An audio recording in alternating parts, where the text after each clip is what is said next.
واجب احترام بھائیوں اور عزیز ساتھیوں، خلیفہ اول خلیفہ بلا فصل سیدنا صدیق اکبر رضی اللہ تعالیٰ عنہ، ان کے حوالے سے گزارشات جاری ہیں اور انشاءاللہ کوشش کریں کہ آج ہم اس بات کو ختم کریں۔ سیدنا ابو بکر صدیق رضی اللہ تعالیٰ عنہ عظمت کے لحاظ سے، شان کے لحاظ سے، مناقب کے لحاظ سے انبیاء علیہ السلام کے بعد سب سے زیادہ مقام اور اہمیت رکھتے ہیں، اور اللہ تبارک و تعالیٰ نے ان کو جو شرف دیا تھا وہ کسی کو بھی عطا نہیں کیا۔ دیکھیے اللہ تبارک و تعالیٰ نے کیسا نظام اور کیسا ساتھ اور کیسا نبی علیہ السلام کے ساتھ جو ہے وہ نسب ملایا ہے، عمر بھی ایک، وقت بھی ایک، اور پھر دنیا میں جب اسلام نہیں تھا، یہ نبوت سے پہلے اس وقت بھی پیارے پیغمبر کے ساتھ، اور پھر جب اسلام اللہ رب العالمین نے دنیا میں مبعوث فرمایا تو اس کے بعد بھی نبی صلی اللہ علیہ وسلم کے ساتھ ساتھ، اور پھر جب آپ دنیا سے تشریف لے گئے تو پھر بھی پیارے پیغمبر کے ساتھ۔ اور صحیح بخاری کی حدیث پیارے پیغمبر نے فرمایا کہ ابو بکر کل قیامت کے دن حوض کوثر میں بھی میرے ساتھ ہوگا۔ وہ بھائیوں، ایسا ساتھ ہے، ایسا نصیب ہے اور ایسی رفاقت ہے اور ایسا تعلق اللہ تبارک و تعالیٰ نے جوڑ دیا کہ کسی نبی کے ساتھ، نبی آدم سے لے کر نبی موسیٰ، نبی عیسیٰ علیہ السلام تک جتنے بھی انبیاء کا اللہ تبارک و تعالیٰ نے تذکرہ کیا ہے یا جن کی ہسٹریاں ہم کو معلوم ہیں، ان میں سے کوئی ایک نبی اور کوئی اس کا ایک ساتھی ایسا نصیب والا ملنا ممکن نہیں ہے کہ جو نصیب اللہ رب العالمین نے ابو بکر کو عطا کیے۔ تو ہم بات کیا کر رہے تھے پچھلے خطبے کے اندر کہ اللہ کے نبی صلی اللہ علیہ وسلم نے جب مکہ کے اندر اپنی دعوت کو عام کرنا شروع کر دیا، ہر گلی محلے میں جا کر، ہر بازار میں جا کر، ہر دروازے پہ دستک دی، بیت اللہ میں گئے، ان کے مال اور مویشیوں کی جگہوں پر گئے اور ان کے میلوں پہ گئے، آپ نے ان کو جا کے دعوت دی۔ اچھا، یہاں سے میلے سے مراد ہماری طرح کے میلے نہیں ہیں کہ جہاں پہ گانا بجانا ہوتا تھا، کہیں ذہن میں کیا کہ ان کے میلوں میں یہ تھا تو پیارے پیغمبر ان میلوں میں جایا کرتے تھے۔ میرا میلوں سے مراد وہ ہے جو ان کی مجلسیں ہوتی تھی، جو ان کی آپس کی محفلیں ہوتی تھی، جو ان کے آپس کے اندر بیٹھ کے بات چیت کے ڈیرے ہوتے تھے، وہاں پر بھی آپ نے جا کے دعوت کو عام کیا، دعوت کو پھیلایا۔ لیکن ہم سبھی جانتے ہیں کہ لوگوں نے پیارے پیغمبر کی دعوت کو ٹھکرا دیا، صحابہ اکرام پہ ظلم و ستم کا بازار گرم ہو گیا، صحابہ اکرام کو مجبور کیا گیا کہ وہ ہجرت کر کے مکہ سے حبشہ کی طرف چلے گئے۔ پھر آخرکار اللہ رب العالمین نے مدینہ کی بستی کو پیارے پیغمبر کے خواب کے اندر دکھلایا۔ پیارے پیغمبر نے فرمایا کہ میرے بھائیوں، میرے ساتھیوں، میرے صحابیوں، اللہ نے جس جگہ پہ ہم نے ہجرت کرنی ہے، اللہ نے وہ جگہ مجھے خواب میں دکھا دی ہے، وہ کھجوروں کی آبادی ہے، وہ جس کو یثرب کہا جاتا ہے، یعنی کہ مدینہ منورہ، لہذا اب ہم ہجرت کر کے وہاں پہ جائیں گے۔ صحابہ اکرام نے ہجرت کا رخ حبشہ سے توڑ کر مدینہ کی طرف جوڑ لیا، بلکہ جو حبشہ میں گئے تھے وہ بھی مدینہ میں آنا شروع ہو گئے اور بیعت عقبہ ہوئی، یعنی کہ خفیہ طریقے سے پیارے پیغمبر کے ہاتھ پر بیعت کی، اور صحابہ اکرام انصار مدینہ سے آئے، 70 کے قریب یہ لوگ تھے۔ انہوں نے کہا کہ اے محمد صلی اللہ علیہ وسلم، آپ ہمارے علاقے میں آئیے، آپ ہمارے مدینہ میں آئیے، ہم آپ کی حفاظت کریں گے، آپ کے ہاتھ پر ایمان بھی لاتے ہیں۔ یہاں پہ بات کو میں اختصار کے ساتھ کرتا ہوں، وقت کم ہوتا ہے، اور اس بیعت کو خفیہ رکھا گیا، اس کو بیعت کو کسی کو پتہ نہیں چلا تھا. حج کے موقع پہ یہ بیعت کی گئی اور اس میں سیدنا عباس رضی اللہ تعالیٰ عنہ مسلمان نہیں ہوئے تھے، لیکن چونکہ پیارے پیغمبر کے سکے چچا تھے ان کو بھی بلا لیا گیا. یہ بھی اس بیعت میں حاضر ہوئے اور انہوں نے سارے انصار کی باتیں سننے کے بعد جب انہوں نے آپ کو مدعو کیا، مدینہ میں آنے کی دعوت دی، تو سیدنا عباس بن عبد المطلب کہتے ہیں رضی اللہ عنہ، وہ مدینہ والوں میری ایک بات سن لو، تم نے یہ بات تو کر دی ہے کہ ہم اس نبی کو محمد علیہ السلام کو اپنے علاقے میں لے کر جاتے ہیں، لیکن ایک بات سن لو، اگر تم اس کی حفاظت کر سکتے ہو، اگر تم اس کے ساتھ اپنا مرنا جینا کر سکتے ہو، اگر تم اس کا ہر لحاظ سے دفاع کر سکتے ہو تو پھر اس کو لے کر جانا. اگر تم اس کا دفاع نہیں کر سکتے، اگر تم اس کے ساتھ نہیں چل سکتے، تمہیں پتا ہے یہ دعوت کیا دیتا ہے؟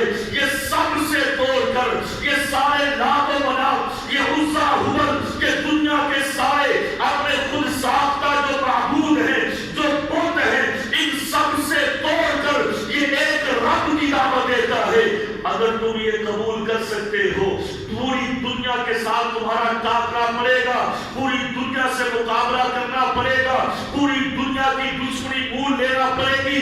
تمہیں آج کی بات کرتا ہوں، تمہیں بلیک لسٹ کر دیا جائے گا، اقتصادی پابندیاں لگا دی جائیں گی، تمہیں معاشیت اور معاشرت اور تمہیں اقتصادیت میں تنگ کر دیا جائے گا. تم کھاؤ گے کہاں سے، تم پیو گے کہاں سے، تمہاری تجارت نہیں چلے گی، تم کیا کرو گے؟ انہوں نے ایک ہی جواب دیا، کہتے ہیں عباس تم اس کے چچا ہو، مسلمان تو نہیں ہو، لیکن ہمدردی تمہارے دل میں ہے، ہماری بات بھی سن لیجئے. ہم اگر اس نبی کو لے کر جائیں گے تو قسم ہے پیدا کرنے والے کی، قسم ہے اس دین کی جو دین کے محمد علیہ السلام لے کر آئے ہیں. ہم ان کے آگے بھی، ہم ان کے پیچھے بھی، ہم ان کے دائیں بھی، ہم ان کے بائیں بھی، ہم ان کے اوپر بھی، ہم ان کے نیچے بھی، ہم ہر طرف سے ان کے لیے لڑیں گے، ان کا دفاع کریں گے، اور ہمارے ہوتے ہوئے دنیا کی کوئی بڑی سے بڑی طاقت ان کا بال بھی ٹیڑھا نہیں کر سکے گی. جب یہ اعتماد کیا، عباس بن عبد المطلب نے کہا کہ ٹھیک ہے اب میں راضی ہوں، اپنے بھتیجے کو تمہارے ساتھ بھیجنے کے لیے تیار ہوں. تو جب یہ حج کا وقت ختم ہوا، یہ انصار واپس چلے گئے. پیارے پیغمبر نے فرمایا کہ ہاں میں آؤں گا، لیکن جب ان کو رب نے اجازت دی، ابھی اجازت نہیں ہے. ادھر ابوبکر صدیق رضی اللہ عنہ، میں بات ابوبکر صدیق کی کرنا چاہتا ہوں، آئے اللہ کے رسول میں جانا چاہتا ہوں، میں بھی ہجرت کرنا چاہتا ہوں. مکہ کے لوگ، ہماری بستی کے لوگ، ہمارے خاندان کے لوگ مجھے رہنے نہیں دیتے، آپ کو بھی رہنے نہیں دیتے، بڑا پریشان کرتے ہیں. مجھے اجازت دیجئے میں مکہ چھوڑ کر جہاں باقی ساتھی گئے ہیں مدینہ میں بھی چلا جاؤں. پیارے پیغمبر نے فرمایا کہ ابوبکر تو نہیں ابھی جائے گا، ابھی تم نے نہیں جانا. ابوبکر نے پوچھا، صحیح بخاری کی حدیث ہے، اللہ کے رسول کیا آپ کا بھی جانے کا پروگرام ہے؟ آپ نے فرمایا کہ ابوبکر ہاں میرا بھی پروگرام ہے، لیکن کب اس کا مجھے ابھی تک رب نے نہیں بتایا. جب اللہ کہے گا ہم یہاں سے نکل پڑیں گے. سارے مدینے کے لوگ، سارے مکہ کے لوگ مسلمان چلے جائیں.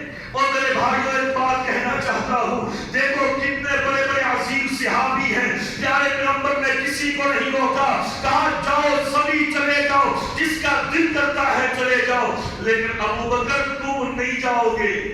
کیوں؟ اس لیے کہ اللہ نے کہا ہے میں تیرے ساتھ اور تو میرے ساتھ، ہم دونوں نکلیں گے. فقد نصرہ اللہ، اللہ نے ابوبکر کے ذریعے اپنے پیغمبر کی مدد کی. اور میرے بھائی اللہ کہتا ہے، قرآن مجید ہے، سورہ توبہ ہے، فقد نصرہ اللہ، اللہ نے ابوبکر کے ذریعے اپنے پیغمبر کی مدد کی.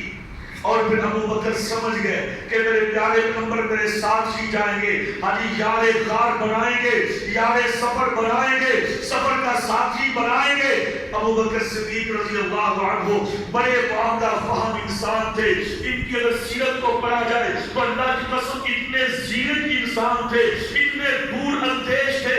آخری حج کے موقع پر پیارے پیغمبر صلی اللہ علیہ وسلم نے اپنے خطبہ ارشاد فرماتے ہوئے ایک جملہ یہ بھی کہہ دیا کہ اللہ رب العالمین نے ایک بندے کو اختیار دیا ہے، وہ دنیا میں رہنا چاہے یا وہ اللہ کے پاس چلا جائے۔ ابھی سارے لوگ، سارے صحابہ اس جملے کو سن رہے ہیں، لیکن ایک واحد شخص تھے کہ جن کی آنکھوں سے آنسو جاری ہو گئے، وہ تھے ابو بکر رضی اللہ عنہ۔ ابو ہریرہ کہتے ہیں ہم دیکھ کے بڑے پریشان ہوئے کہ پیارے پیغمبر تو تقریر فرما رہے ہیں، آپ تو معمولات کے ساتھ ایک واقعہ بیان فرما رہے ہیں، لیکن ابو بکر نے کیوں رونا شروع کر دیا؟ کہتے ہیں پتا چلا جب ان سے پوچھا ابو بکر تم نے کیوں رونا شروع کر دیا؟ کہا لوگوں تم نہیں سمجھتے یہ اختیار نبی کے علاوہ کس کو دیا جا سکتا ہے۔ میں سمجھ گیا ہوں کہ اب پیارے پیغمبر ہمارے اندر مہمان ہیں۔ اتنے زیرک انسان تھے، اتنے دور اندیش انسان تھے کہ معاملہ فہم تھے۔ اللہ اکبر کبیرہ، سمجھ گیا کہ پیارے پیغمبر مجھے اپنے ساتھ رکھنا چاہتے ہیں۔ فوری طور پہ 2 اونٹنیاں خریدی، اچھی نسل کی اونٹنیاں لی، ان کو پالنا شروع کر دیا، ان کے چارے کا انتظام کرنا شروع کر دیا، اور چلتے چلتے بعد اختصار کے ساتھ وہ وقت بھی آ گیا۔ پیارے پیغمبر کو اللہ رب العالمین کی طرف سے اجازت مل گئی کہ اے اللہ کے رسول آپ مکہ سے نکلیے، چلیے مدینہ کی طرف، لوگ آپ کے منتظر ہیں، وہاں پہ دعوت کا میدان سرگرم ہے، وہاں پہ لوگ آپ کی آمد کے لیے بیتاب ہیں، آپ نکلیے۔ پیارے پیغمبر علیہ السلام دوپہر کا ٹائم ہے، ام المؤمنین عائشہ فرماتی رضی اللہ عنہا گرمی کا موسم ہے، اپنے چہرے کو لپیٹا ہوا ہے، گرمی کی وجہ سے دوپہر کا ٹائم دروازہ کھٹکھٹایا، گھر میں تشریف لائے اور کہا ابو بکر تیاری کر لو، آج رات کو ہمیں یہاں سے نکل جانا ہے۔ یہ واقعہ میرے بھائیوں بڑا معروف ہے، میں چند ایک باتیں ان میں سے عرض کرنا چاہتا ہوں۔ پیارے پیغمبر نے فرمایا کہ ابو بکر آج یہاں سے نکلنا ہے، اور اپنے پیچھے سیدنا علی رضی اللہ عنہ کو کہا کہ علی آج تم نے یہاں رات گزارنی ہے میرے بستر پر۔ کس لیے روکا؟ اس لیے کہ میرے پاس چند امانتیں ہیں، میرے پاس کچھ لوگوں کی امانتیں پڑی ہوئی ہیں، میں تو جاؤں گا لیکن ایسا نہ ہو کہ لوگ بعد میں باتیں کریں کہ محمد صلی اللہ علیہ وسلم خود تو مدینہ میں چلے گئے اور ہماری امانتوں کا کیا بنا؟ علی یہ امانتیں میں تیرے حوالے کر کے جا رہا ہوں، تم نے یہ امانتیں پیچھے لوگوں کو ادا کرنے کے بعد واپس میرے پیچھے آ جانا ہے۔ بات اختصار کے ساتھ ابھی سارے دشمن بے ایمان کافر، رات کا ٹائم ہے، اپنی مجلس کے جنہوں نے اس کے اندر ایک عہد و پیمان کیا تھا کہ ہر قبیلے کا ایک آدمی لے کر پیارے پیغمبر پہ نعوذ باللہ ٹول پڑے گا، ان کو پر حملہ کر دیا جائے گا، ان کو شہید کر دیا جائے گا تاکہ یہ دعوت آگے نہ پھیل سکے۔ اللہ نے نکلنے کا حکم دے دیا۔ یا اللہ کیسے نکلو؟ باہر تو دشمن کھڑے ہوئے ہیں۔ اللہ نے فرمایا کہ نبی اپنے حکم کے ساتھ نہیں، میرے حکم کے ساتھ نکلو۔ یہ مٹی کی ایک مٹھی اٹھاؤ، ایک ریت کی مٹھی اٹھاؤ اور اس کو پھینک دو۔ پیارے پیغمبر نے وہ اٹھا کر پھینک دی۔ وَجَعَلْنَا مِن بَيْنِ أَيْدِيهِمْ سَدًّا وَمِنْ خَلْفِهِمْ سَدًّا فَأَغْشَيْنَاهُمْ فَهُمْ لَا يُبْصِرُونَ۔ اللہ نے ان آیات کو فرمایا کہ پڑھتے بھی جاؤ، سورہ یاسین کی آیات ہے، پیارے پیغمبر پڑھتے گئے اور مٹی کی ایک مٹھی کو اٹھایا، ان کی طرف پھینک دیا۔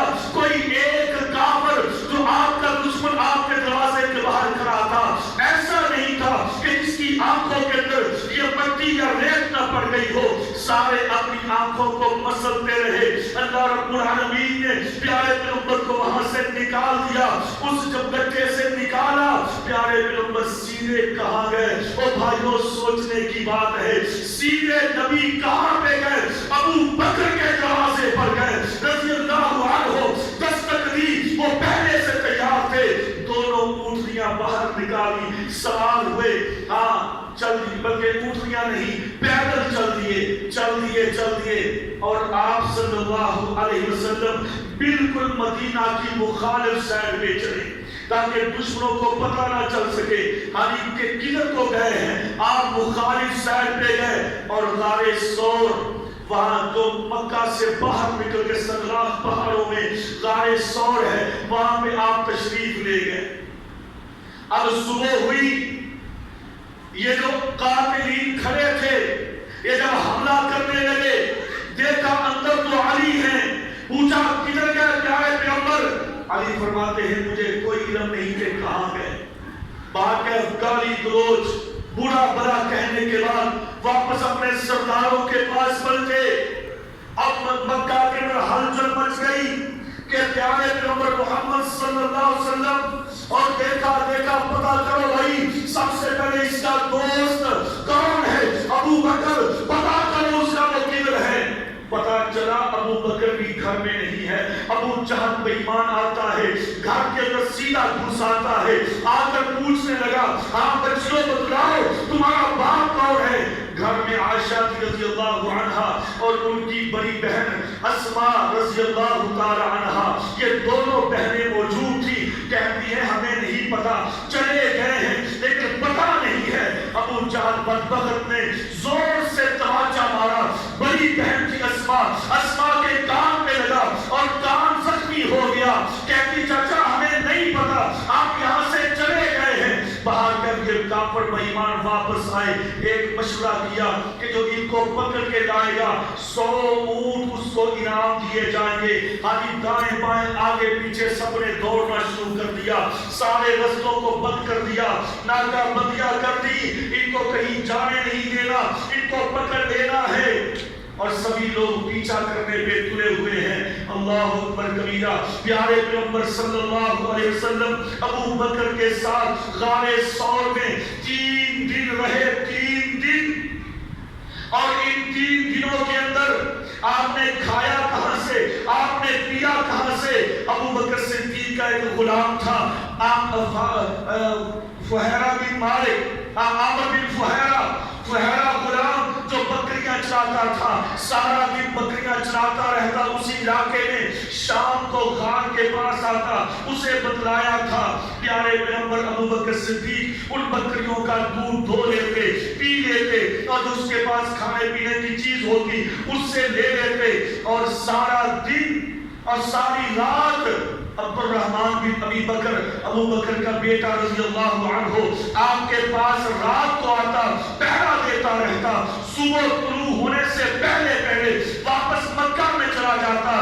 یوں 3 دن گزرے، اور بھائیو یہاں پہ جو باتیں مشہور ہیں، کچھ تو ایسی باتیں ہیں کہ جن کا اسلام سے تعلق نہیں، صرف سنی سنائی باتیں ہیں، جھوٹی من گڑت ہیں جس کی کوئی دلیل نہیں، لیکن جو بات حقائق ہے، صحیح بخاری کے اندر روایت ہے کہ ابو بکر صدیق رضی اللہ عنہ میں غار کے اندر پہلے داخل ہوا، اور پھر وہاں سے میں نے غار کی صفائی کی، جب 2 سوراخ باقی بچے وہاں پہ میں نے اپنی ایڑیوں کو رکھ دیا کہ تاکہ یہاں سے کوئی موذی جانور میرے نبی کو نقصان نہ پہنچائے، اپنی ایڑیوں کو رکھ دیا۔ پیارے پیغمبر کو آواز دی، پہلے ابو بکر خود گئے، پہلے خود جا کے غار کی صفائی کی، حالات کا جائزہ لیا کہ میری جان چلی جائے لیکن پیارے پیغمبر کو تکلیف نہ پہنچے۔ آپ خود اندر گئے اور اس کے بعد صفائی کرنے کے بعد پیارے پیغمبر کو بلایا، آپ کی گود میں آ کر سر رکھا اور لیٹ گئے۔ میرے بھائیوں کیا منظر تھا! ام المومنین عائشہ کہتی ہیں رضی اللہ تعالی عنہ، اللہ اکبر، کیا عظمت دی ہے رب العالمین نے، کہا کہ جب میرے نبی ہجرت کر کے مکہ سے مدینہ جا رہے تھے تو غار ثور تھا، غار ثور کے اندر گود میرے باپ ابو بکر صدیق کی تھی۔ اور لوگوں آج جب پیارے پیغمبر 12 ربیع الاول کو دنیا سے تشریف لے کر جا رہے ہیں تو گود صدیقہ کائنات کی تھی رضی اللہ تعالی عنہا، لیکن بے ایمان بکواس کرنے والے دونوں کے بارے میں کرتے ہیں۔ بات یہ ہے جب وہاں پر پہنچے ابو بکر صدیق نے آواز دی اندر تشریف لائیے، پیارے پیغمبر نے گود میں سر رکھا، لیٹ گئے، تھکے ہوئے تھے، نیند آ گئی۔ ابو بکر کی ایڑی میں ایک کالے ناگ نے، اس سانپ بے ایمان نے ڈس لیا، ناگ نے ڈنک مارا۔ ابو بکر صدیق رضی اللہ تعالی عنہ ہلے نہیں ہیں، پریشان نہیں ہوئے، آنکھوں سے آنسو جاری ہو گئے، تکلیف کی وجہ سے آنسو گرے پیارے نبی کے چہرے پر، نبی بیدار ہوئے۔ ابو بکر کیا ہوا؟ اپنی ایڑی اٹھائی، یہاں پہ کچھ ہوگا، دیکھا تو کالا سانپ تھا، بے ایمان کالا سانپ۔ یہ پہلے دن سے ہی ابو بکر کا دشمن ہے، یہ کالا سانپ اندر سے بھی کالا، اوپر سے بھی کالا۔ اللہ اکبر کبیرہ، پیارے پیغمبر نے لب مبارک لگائی، وہ درد ختم ہو گئی، اور وہاں پہ 3 دن ٹھہرے۔ ابو بکر کہتے ہیں کہ میں نے دیکھا، اگلا دن ہوا، یہ سارے مشرکین مکہ مل کر آئے، کچھ ادھر چلے گئے، کچھ ادھر چلے گئے، اور کچھ اس غار کے پاس بھی آئے۔ وہ اوپر پھر رہے ہیں، اوپر گھوم رہے ہیں، ہمیں تلاش کر رہے ہیں۔ اور میں نے کہا کہ اللہ کے رسول صلی اللہ علیہ وسلم، مجھے اپنی جان کی پرواہ نہیں ہے، لیکن اگر ان بے ایمانوں نے نیچے اپنی طرف دیکھ لیا، پاؤں کی طرف، تو ہم پہ نظر پڑ جائے گی۔ پیارے پیغمبر نے فرمایا، اس وقت کہا کہ لا تحزن ان اللہ معنا، ابو بکر تجھے گھبرانے کی ضرورت نہیں، ان اللہ معنا، ہمارے ساتھ ہمارا رب ہے۔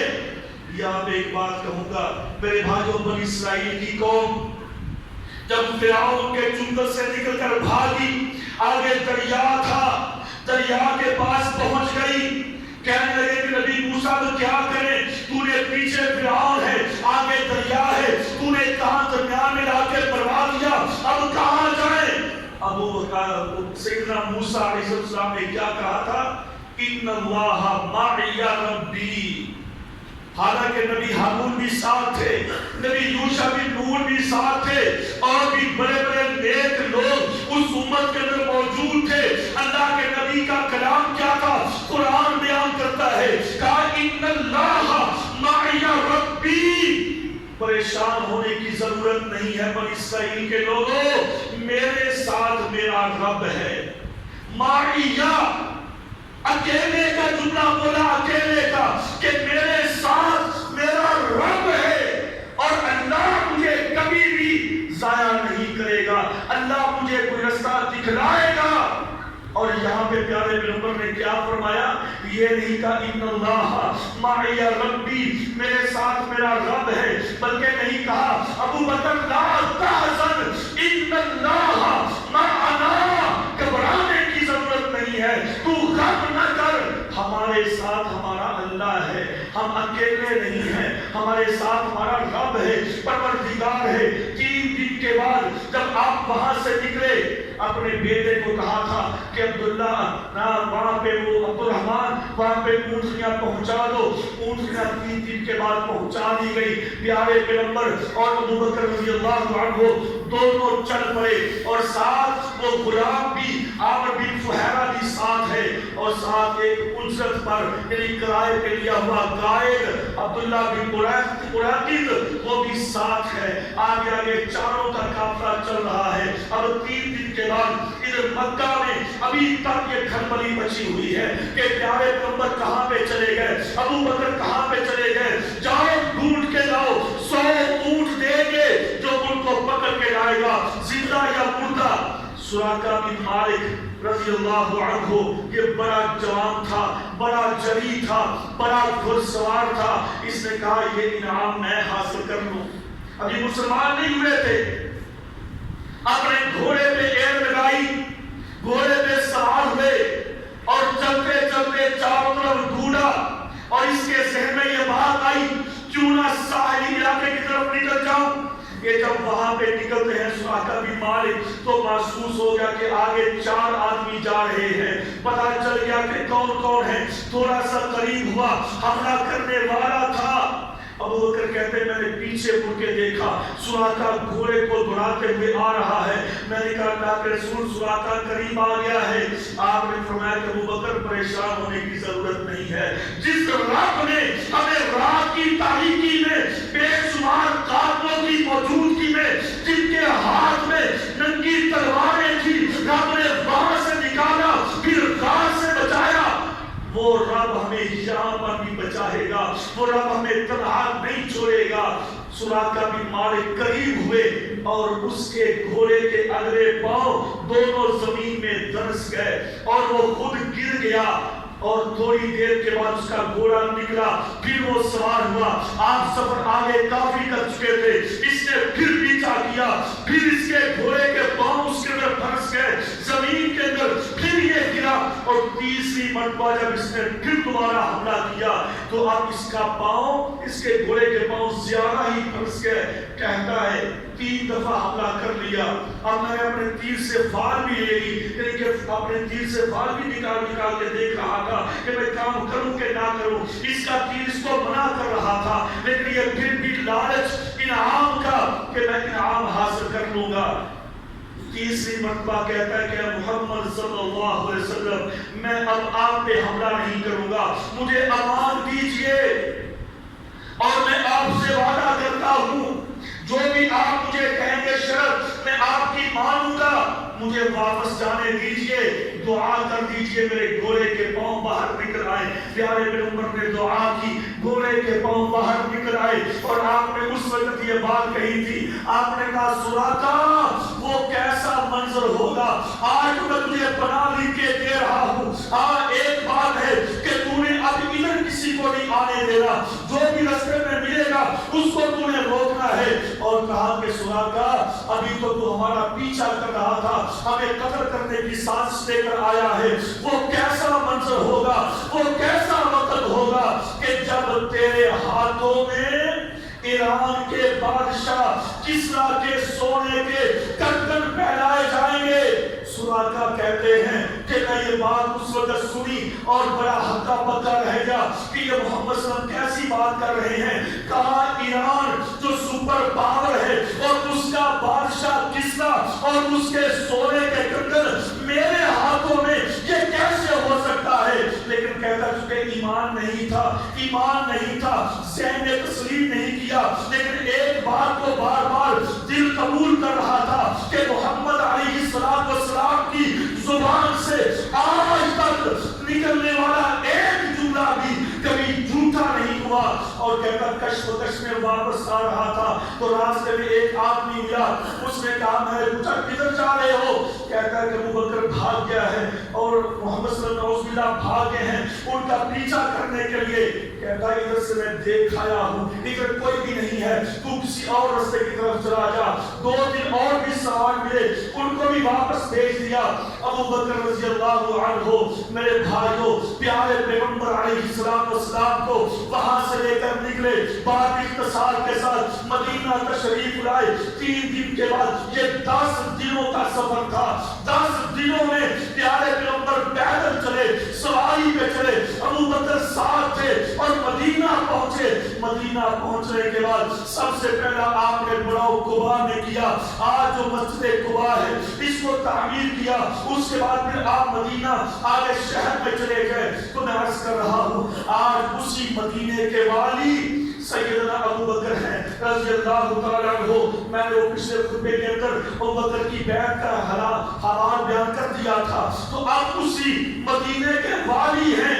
اور جب پیارے پیغمبر دنیا سے تشریف لے گئے، مدینے کے والی بن گئے، تو میرے بھائیوں حکمرانوں کے لیے، صاحب اقتدار کے لیے اللہ کی قسم بہت بڑا ایک سبق ہے کہ سیدنا ابو بکر رضی اللہ عنہ نے کس انداز سے اس گرتی ہوئی حکومت کو اور فتنوں کے اندر جکڑی ہوئی اس سلطنت کو کیسے انہوں نے نکالا، کیسے سنبھالا۔ اللہ اکبر کبیرہ، اس قدر کٹھن حالات تھے کہ مدینہ کے گرد و نواح میں بغاوتیں شروع ہو گئی، اور مدینہ کے اندر چند افراد باقی ہیں، چونکہ باقی تو لشکر اسامہ کے ساتھ پیارے پیغمبر نے روم کی طرف یعنی اٹلی کی طرف روانہ کر دیا تھا، اور مدینہ میں چند لوگ ہیں اور اقتدار کا فتنہ کھڑا ہو گیا، اور کئی بے ایمان نبوت کا دعویٰ کرنے والے، مسیلمہ کذاب یمن کے اندر، اسود انسی یہ تو پہلے ہی مارا گیا، اور طحیلہ اسدی اور تمہیں زمن اور اس طرح کے کئی بے ایمان جنہوں نے کھڑے ہو کر نبوت کا دیا اور تھوڑا تھوڑا لشکر نہیں تھا. مسیلمہ کذاب کے پاس 40,000 جنگجو تھے کہ جو ہر وقت اس کے لیے مرنے کے لیے تیار تھے. یہ بے ایمان کہتا تھا اب میں نبی بن گیا ہوں, اب میرے پاس نبوت ہے, اب میرے پاس فرشتہ آتا ہے, میرے پاس وحی ہے. ادھر یہ فتنہ, اسود انسی کا فتنہ, زمن کا فتنہ, طلحہ اسدی کا فتنہ, اور اس کے ساتھ ساتھ ایک اور فتنہ جنم لیا. وہ فتنہ تھا ارتداد کا کہ جنہوں نے کہا ہم زکات دیتے تھے اب زکات نہیں دیں گے. انہوں نے اس کو ٹیکس قرار دیا کہ ہم زکات نہیں دیں گے. یہ چند قبیلے مل کر جو کہ مدینہ کے گرد و نواح میں آباد تھے ابو بکر کے پاس آئے اور کہنے لگے کہ آپ ہماری کچھ باتیں مانیں, ہم آپ کی کچھ باتیں مانتے ہیں, ہماری کچھ مذاکرات کے لیے آئے ہیں. بھائی تم مسلمان ہو, تم نے کلمہ پڑھ لیا ہے, اب تم کیا مذاکرات کرنا چاہتے ہو؟ کہتے ابو بکر آپ کی بات ٹھیک ہے, ہم نے کلمہ پڑھا ہے لیکن ہم کچھ ترمیم چاہتے ہیں. ابو بکر کہتے ہیں کہ اسلام میں ترمیم کرنا میرا اختیار نہیں ہے. اليوم اکملت لکم دینکم, وہ بدبخت کو اسلام کو مکمل ہو چکا ہے, اسلام میں کون ترمیم کرے گا؟ کہتے ہیں تو بادشاہ ہے, یعنی کہ تو خلیفہ ہے, امیر المؤمنین ہے, مسلمانوں کی بات لو اس وقت تیرے ہاتھ میں ہے, تو چاہے وہ کر سکتا ہے. ابو بکر کہتے ہیں میں تو نہیں کر سکتا. ہاں بتاؤ کہنا کیا چاہتے ہو؟ کہتے ہیں کہ آج کے بعد ہم زکات نہیں دیں گے, نمازیں پڑھیں گے, حج بھی کریں گے, جو بھی تمہارا آجر ہوگا ہم اسے مانیں گے لیکن زکات نہیں دیں گے. ابو بکر صدیق کہتے ہیں لوگوں سن لو, اللہ کی قسم جو شخص پیارے پیغمبر کی زندگی میں ایک رسی زکات دیتا تھا, ایک رسی جانور کے گلے میں باندھنے والی, اگر کسی نے وہ بھی روک لی تو قسم اللہ کی میں اس کے ساتھ لڑائی کروں گا, میں قتال کروں گا, جہاد کروں گا. عمر بن خطاب کہتے ہیں میں آگے بڑھا, میں نے کہا ابو بکر اتنا سخت موقف آپ کے اندر, بھئی زکات تو ہے اور اس کے خلاف جہاد, کہ تم نے اس کو اسلام سے نکال دیا. ابو بکر کہتے ہیں کہ عمر تو اس بات کو نہیں سمجھا, پیارے پیغمبر نے کیا کہا. کہا میں اسی لیے تو آپ سے بات کرتا ہوں کہ انہوں نے فرمایا پیارے پیغمبر نے امرت ان اقاتل الناس حتی یشہدوا ان لا الہ الا اللہ واشہدوا ان محمد رسول اللہ واقام الصلاۃ وآتوا الزکاۃ الا فإنه عصم منی دماءهم واموالهم الا بحقها. کہ جس نے کلمہ پڑھ لیا, جس نے نماز پڑھ لی, اس نے اپنا آپ مجھ سے بچا لیا, تو ابو بکر آپ سے کیوں لڑائی کریں گے؟ عمر نے یہ بات کہی. ابو بکر کہتے ہیں کہ عمر اگلے لفظ بھی ذرا پڑھو نا, الا بحقها, مگر جو اسلام کا حق ہے, جو اسلام کا حکم ہے, جو اس کی بھی خلاف ورزی کرے گا اس کے ساتھ بھی لڑائی ہوگی. عمر بن خطاب کہتے ہیں اللہ کی قسم اس جملے کی سمجھ مجھے اس دن آئی.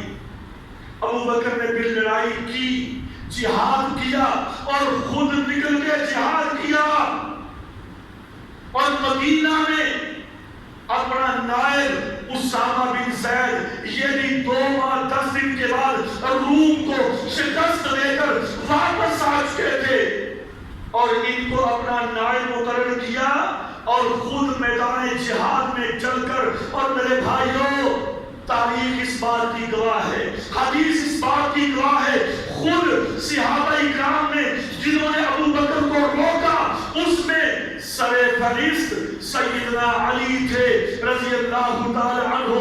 پتہ کیا کہتے ہیں؟ کہتے ابو بکر آپ نہ جاؤ میدان میں, آپ نہ جاؤ میدان میں, کسی اور کو بھیج دو. علی میں کیوں نہ جاؤں؟ کہا اس لیے ابو بکر اگر آپ میدان میں چلے گئے تو اللہ کی قسم اگر آپ میں کوئی مسئلہ بن گیا, یعنی اگر آپ شہید ہو گئے تو اللہ کی قسم ہم آپ جیسا کہاں سے لے کر آئیں گے, ہمیں آپ جیسا خلیفہ نہیں ملے گا. اس لیے میں بھی آپ کو مشورہ دیتا ہوں کہ آپ آگے نہ جائیے, کسی اور کو بھیج دیجیے. لیکن ابو بکر نے کہا کہ علی آپ اس بات میں پریشان نہ ہو، زندگی موت اللہ کے ہاتھ میں ہے، میں خود جاؤں گا۔ ابو بکر صدیق خود گئے، امداد کے ساتھ مقابلہ کیا، ان کو بتایا، اور ادھر مسیلمہ کذاب 40,000 جنگجوؤں کا لشکر لے کر تیار ہے۔ میرے بھائیوں، ایک فتنہ نہیں، ہزاروں فتنے تھے، اور ادھر ایران بے ایمان یہ بھی تیار ہو گیا کہ ان کا نبی تو نعوذ باللہ دنیا سے چلا گیا، اب موقع ہے ان پہ حملہ کرنے کا۔ اور خالد بن ولید رضی اللہ عنہ کو ابو بکر نے بھیجا ادھر مسیلمہ کے خلاف کہ جاؤ جا کے اس کا تلا کما کرو۔ بات لمبی ہے، جنگ یمامہ جس کو کہا جاتا ہے، اس میں تقریباً 10,000 7 یا 600 مسلمان شہید ہوئے تھے، بڑا نقصان ہوا، حفاظ کرام تقریباً سارے شہید ہو گئے، چند ایک حافظ باقی رہ گئے۔ اور میرے بھائیوں، آج یہ جو قرآن مجید ہمارے پاس اللہ رب العالمین کی نعمت اور نبی پر سب سے بڑا معجزہ اگر ہمارے پاس ہے تو اللہ کی قسم یہ احسان ہے ابو بکر رضی اللہ تعالی عنہ کا۔ جب اس میں 600-700 حفاظ کرام شہید ہو گئے تو عمر بن خطاب رضی اللہ عنہ ابو بکر کے پاس آئے، کہنے لگے کہ امیر المؤمنین بات یہ ہے، حافظ سارے شہید ہوتے چلے جا رہے ہیں، کوئی دنیا سے ویسے جا رہے ہیں، لہذا قرآن مجید کو ایک کتاب کی شکل دی جائے۔ ابو بکر کہتے ہیں کہ عمر میں کیسے یہ کام کروں جو نبی نے نہیں کیا۔ وہاں کے بار بار اصرار کرنے کے بعد ابو بکر کا سینہ کھل گیا، کہا ٹھیک ہے ایسا ہی کرتے ہیں۔ زید بن ثابت کو بلایا جو کہ کاتب وحی تھے، زیادہ قرآن مجید انہوں نے لکھا، ان کو بلایا اور ان کے ذمے یہ کام لگایا۔ انہوں نے پھر قرآن مجید کو کہتے میں نے جمع کیا، کپڑے سے، کھجور کے پتوں سے، ہڈیوں سے، چمڑے سے، جہاں جہاں مجھے ملتا میں نے وہ سارا قرآن مجید جمع کیا، اکٹھا کیا، ایک کتاب کی شکل میں نے بنائی اور ابو بکر کو دی۔ تو آج یہ قرآن مجید ہمارے پاس ابو بکر رضی اللہ عنہ کا یہ بہت بڑا کارنامہ ہے، ورنہ قرآن مجید آج بکھرا ہوتا۔ اور جیسے انہوں نے امت کو متحد کیا فتنوں کے دور میں، ارتداد کے دور میں، ایسے ہی قرآن مجید کو متحد کیا۔